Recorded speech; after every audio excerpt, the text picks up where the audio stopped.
Hello, Assalamu alaikum. This is Wasim, and today we will talk about introduction writing in essay. As we have already discussed outline making in our first lecture, so आज हम बात करेंगे introduction writing के बारे में कि why introduction writing is so important. Introduction का length कितना होना चाहिए, एक पेरा में लिखना चाहिए या एक से ज़्यादा पेरा में लिखना चाहिए. इंट्रोडक्शन के कितने पार्ट्स होते हैं, what is thesis statement, thesis statement कितनी लाइन का होता है, स्टार्ट में लिखना चाहिए आखिर में लिखना चाहिए, स्टार्ट किस तरह लेना है हमने, फ्रॉम जनरल टू स्पेसिफिक जाना चाहिए, स्पेसिफिक टू जनरल जाना चाहिए, हुक क्या होता है. तो इन तमाम सवालों का जवाब हम इस वीडियो लेक्चर में देंगे. तो वीडियो लेक्चर को जो है आपने आखिर तक सुनना है और अपना फीडबैक ज़रूर देना है. तो जिस तरह मैंने आपको बताया था कि आपने टॉपिक जो है किस तरह सेलेक्ट करना है, उसके बाद आपने ब्रेनस्टॉर्मिंग और आउटलाइन जो है मेकिंग किस तरह करनी है. तो उसके बाद जो है सबसे क्रूशल पार्ट आता है वो इंट्रोडक्शन राइटिंग का है. तो इंट्रोडक्शन राइटिंग को हमने किस तरह स्टार्ट करना है और इंट्रोडक्शन जो है ये इतना इम्पोर्टेंट क्यों होता है. तो फर्स्ट ऑफ ऑल अगर मैं आपको बता दूं तो इंट्रोडक्शन जो है ये एक फॉर्म होता है, एक छोटा सा ऐसे होता है ये आपका, जो एग्जामिनर को सब कुछ बता देता है. आपकी ग्रामेटिकल मिस्टेक, आपकी स्पेलिंग मिस्टेक, आपकी राइटिंग स्टाइल के बारे में, तो इन सारी चीज़ों के बारे में वो एग्जामिनर को बता देता है. तो इसी वजह से जो है ये इतना इम्पोर्टेंट होता है और हमने इसको ज़्यादा से ज़्यादा टाइम देना है. अल्फाज का सिलेक्शन हमने जो है किस तरह करना है, तो ये चीज़ें बहुत ज़्यादा ज़रूरी होते हैं. तो आज हम बताएंगे कि why introduction writing is so important. Introduction writing जो है इतना इम्पोर्टेंट क्यों है. तो लेट्स सपोज आप किसी शहर में जाते हैं या किसी के घर जाते हैं और आप उसकी एंट्रेंस पे पहुंच जाते हैं, आप उसकी गेट में पहुंच जाते हैं. तो बाहर से जो उसका लुक होता है, तो उसी दौरान जो है आप उसके घर के बारे में, उसके स्टेटस के बारे में जो है सब कुछ अपना ओपिनियन डेवलप कर देते हैं. तो इसी तरह जो है आपका इंट्रोडक्शन का पेज जो होता है आपके ऐसे के बारे में सब कुछ बता देता है एग्जामिनर को. तो ये इंट्रो का ये एक पेज आपको पास भी करा देता है और फेल भी. तो ये एक पेज जो है एग्जामिनर को आपकी स्पेलिंग मिस्टेक, आपकी ग्रामेटिकल मिस्टेक, आपकी राइटिंग स्टाइल, इन सारी चीज़ों के बारे में बता देता है. तो एंड पे वो ये डिसाइड करता है कि इस बंदे को मैंने फेल करना है या मैंने पास करना है. इसी वजह से ये इतना इम्पोर्टेंट होता है. और सेकंड नंबर पे ये ऐसे इन मिनिएचर फॉर्म, जिस तरह मैंने बताया ऐसे इन मिनिएचर फॉर्म होता है. तो आपने इसको ज़्यादा से ज़्यादा टाइम देना है और अपनी पूरी एनर्जी जो है इसी पे लगानी है. आम कंफ्यूजन है वो ये है कि इंट्रोडक्शन का लेंथ कितना होना चाहिए. तो लेट मी टेल यू कि आम पैराग्राफ का लेंथ जो है वो 80 से लेकर 125 वर्ड्स तक होता है. तो ये इंट्रोडक्शन का पैरा है, तो जाहिर सी बात है आप ने इसको ज़रा लेंथी लिखना है. तो अगर आपने लेंथी लिखना है तो इसको आप 100 वर्ड से लेकर 150 वर्ड्स तक लिख सकते हैं. अगर आपने मैक्सिमम जाना है तो आप 200 वर्ड्स तक जा सकते हैं. अगर एक पेज पे मैं आपको बताऊं कि एक पेज पे आना चाहिए या दो पेज पे आना चाहिए, तो एक पेज के तकरीबन 80% हिस्से पे या पूरी पेज पे तकरीबन आपका इंट्रोडक्शन आना चाहिए. इसके बाद जो है क्वेश्चन एराइज होता है कि इंट्रोडक्शन का पैराग्राफ एक होना चाहिए, एक से ज़्यादा होना चाहिए. तो इसके बारे में मैं बताऊंगा कि इंट्रोडक्शन को आप एक सिंगल पैराग्राफ में भी लिख सकते हैं और एक से ज़्यादा पैराग्राफ में भी लिख सकते हैं. बट आई विल सजेस्ट कि अगर आप सिंगल पैराग्राफ में लिखें तो ज़्यादा बेहतर रहेगा, क्योंकि एग्ज़ामिनर के लिए कोई कन्फ्यूजन नहीं रहेगी. इसके बाद जो क्वेश्चन है कि इंट्रोडक्शन के कितने पार्ट्स होने चाहिए.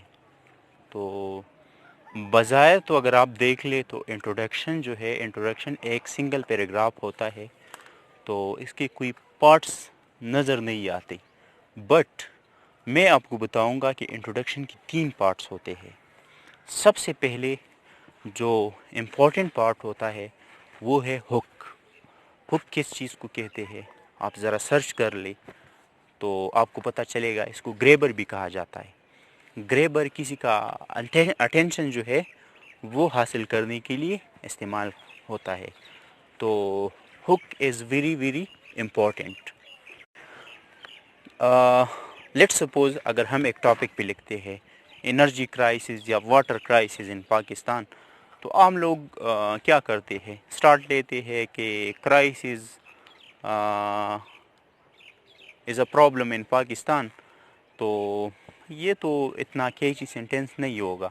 اگر آپ اس کو اس طرح لکھ لیں کہ crisis is a word not unknown to Pakistan, تو یہ ایگزامینر کے لیے جو ہے بہت زیادہ کیچی ہوگا.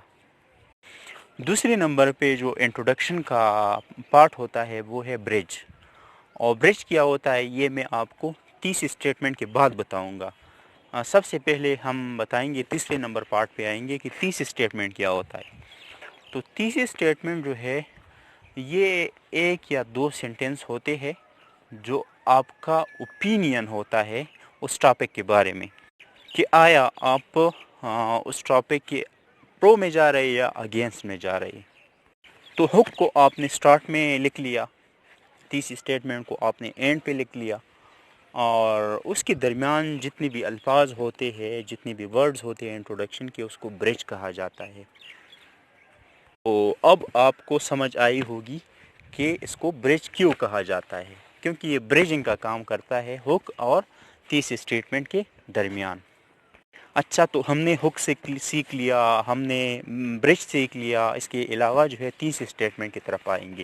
جس طرح میں نے آپ لوگوں کو بتایا کہ 30 اسٹیٹمنٹ جو ہے یہ آپ کا اوپینین ہوتا ہے اس ٹاپک کے بارے میں.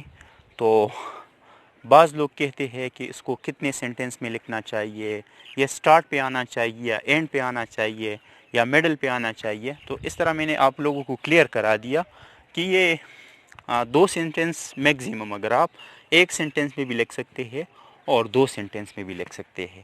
یہ یوجولی تو اینڈ پہ ہوتا ہے، کیونکہ ہم جنرل ٹو اسپیسیفک آتے ہیں انٹروڈکشن میں. مگر اگر آپ جو ہے اسپیسیفک ٹو جنرل آنا چاہتے ہیں انٹروڈکشن میں، تو آپ سٹارٹ پہ بھی لکھ سکتے ہیں. تو 30 اسٹیٹمنٹ جو ہے یہ دو سینٹینس کا ہوتا ہے. جنرل ٹو اسپیسیفک میں آپ اینڈ پہ لکھ سکتے ہیں، اور اسپیسیفک ٹو جنرل والے انٹرو میں آپ سٹارٹ میں لکھ سکتے ہیں. تو اسی طرح جو ہے ہم 30 اسٹیٹمنٹ پہ ایک سیپریٹ ویڈیو بنائیں گے، جس میں آپ لوگوں کو بتاؤں گا کہ 30 اسٹیٹمنٹ جو ہے کس طرح لکھا جاتا ہے، کہاں پہ لکھا جاتا ہے، اس کا لینتھ کتنا ہونا چاہیے. So these things are very important in introduction writing. تو اس پہ اگر آپ فوکس کر لیں اور اس کو فالو کر لیں، تو آئی ہوپ کہ آپ لوگوں کے لیے ایسے رائٹنگ میں کوئی ایشو نہیں ہوگا. This is a series of lecture on essay writing. تو آپ نے سب سے پہلے والا ویڈیو جو ہے وہ مس نہیں کرنا ہے. اگر آپ اس کو مس کریں گے تو مشکل ہے کہ سیکنڈ والی ویڈیو جو ہے اس پہ آپ سمجھنے میں آسانی رہے گی. تو آئی ول سجیسٹ کہ آپ ویڈیو نمبر 5 پہ جائے، جو ایسے ٹیکنیک کے ایسے رائٹنگ کے ٹیکنیکس کے حوالے سے ہے، اور پھر جو ہے اسی ویڈیو پہ آئے تو آپ کے لیے بہتر رہے گا. This series of lecture is free of cost. تو آپ نے دوسرے ان تمام لوگوں کے ساتھ شیئر کرنا ہے جو CSS کی تیاری کر رہے ہیں. تو اپنا فیڈ بیک جو ہے ضرور دینا ہے، اور آپ کے جتنے کویسچن ہوتے ہیں تو آپ فیس بک کے تھرو، آپ واٹس ایپ کے تھرو جو ہے پوچھ سکتے ہیں. اپنا بہت سارا خیال رکھیے، دعاؤں میں یاد رکھیے. اللہ حافظ.